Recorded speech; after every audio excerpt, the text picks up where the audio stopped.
Hello, good evening. कैसे हैं आप सभी? स्वागत है आपका अपने यूट्यूब चैनल भूतियामा पे। आइए हम लोग आज एक सच्ची घटना है एक जगह की, राजस्थान की, वहाँ के बारे में आज बात करेंगे।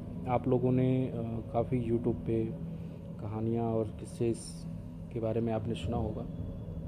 ये जो घटना है ये कुलधरा गांव का है। कुलधरा राजस्थान में पड़ता है, जो कि एक काफ़ी मशहूर गांव है। वहाँ पे कई सारे यूट्यूबर्स गए, कई सारे जो घोस्ट हंटर होते हैं वो लोग भी गए वहाँ पता करने की यहाँ पे है क्या। तो आइए हम लोग भी मैं बताता हूँ आप लोगों को इसके बारे में। तो ये कहानी है कुलधरा गांव की। यहाँ पे जो गांव है इसको भूतिया माना जाता था। कहा जाता है कि यह गांव करीब 300 साल पहले एक ही रात में वीरान हो गया था, और जब से यहाँ पे कोई भी बस नहीं पाया। रात होते ही यहाँ पे अजीब अजीब घटनाएं होने लगती हैं। तो ऐसे ही ये घटना है। यह घटना एक ग्रुप के साथ हुई थी जिन्होंने इस रहस्यमयी गांव में रात बिताने की कोशिश की। तो चलिए शुरू करते हैं अपनी कहानी। रात की शुरुआत होती है 2013 में। जयपुर से कुछ दोस्त रवि, विकास, अनुज और सीमा इस गांव की सच्चाई जानने के लिए यहाँ आए। दिन में सब कुछ सामान्य था, लेकिन जैसे ही सूरज ढला माहौल बदलने लगा। गांव के खंडहरों से अजीब अजीब आवाज़ें आने लगीं और अचानक हवा ठंडी होने लगी। रात 11 बजे रवि और उसका दोस्त अनुज गांव के एक पुराने मंदिर के पास पहुंचे। वहां पहुंचते ही उनके कैमरे अचानक बंद हो गए, जैसे किसी ने बैटरी सोख ली हो। तभी सीमा ने गांव के एक घर की खिड़की पर किसी का साया देखा।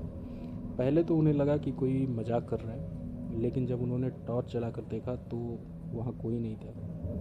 तभी विकास ने महसूस किया कि कोई उसके कंधे पर हाथ रख रहा है। उसने तुरंत मुड़कर देखा, लेकिन वहाँ कोई नहीं था। इतने में दूर से किसी औरत की रोने की आवाज़ आने लगी। पूरे ग्रुप के लोगों के रोंगटे खड़े हो गए। रवि ने हिम्मत करके उस आवाज़ की दिशा में कैमरा घुमाया।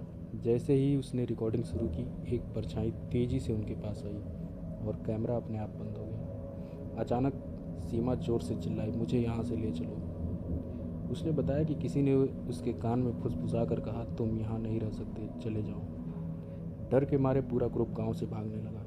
जैसे ही वे मुख्य दरवाजे के पास पहुंचे, हवा अचानक थम गई और चारों ओर ऐसा महसूस हुआ कि कोई गांव के गेट पर खड़ा उन्हें देख रहा है। लेकिन जब उन्होंने पीछे मुड़कर देखा तो वहाँ सिर्फ अंधेरा था। सुबह होने के बाद जब उन्होंने अपने कैमरे की फुटेज चेक की तो उनमें कई अजीब चीज़ें दिखी। एक सफ़ेद साया, मंदिर के पास कोई खड़ा हुआ और एक स्त्री की परछाई जो बिना सिर की थी। आज भी लोग इस गांव में रात बिताने की कोशिश करते हैं। वे किसी न किसी अजीब घटना का शिकार होते हैं। कुछ लोगों का कहना है कि यह गांव श्रापित है और यहाँ आज भी भूतों का बसेरा है। यह कहानी राजस्थान के कुलधरा गांव से जुड़ी सच्ची घटनाओं पर आधारित है। इसे कई यूट्यूबर्स और घोस्ट हंटर्स ने भी एक्सप्लोर किया है। आप लोगों ने इससे पहले भी आप लोगों ने सुना होगा, देखा होगा। तो कैसी लगी आपको ये कहानी? और आपका हमारे चैनल पे आने के लिए बहुत बहुत धन्यवाद। हमारे चैनल को लाइक और सब्सक्राइब करें, अपने दोस्तों के साथ शेयर करें। और भी कहानियाँ सुनने के लिए हमें बताएं कि आपको किस तरह की कहानी अच्छी लगती है। हम उस वैसी कहानी आपके लिए लेकर आएंगे।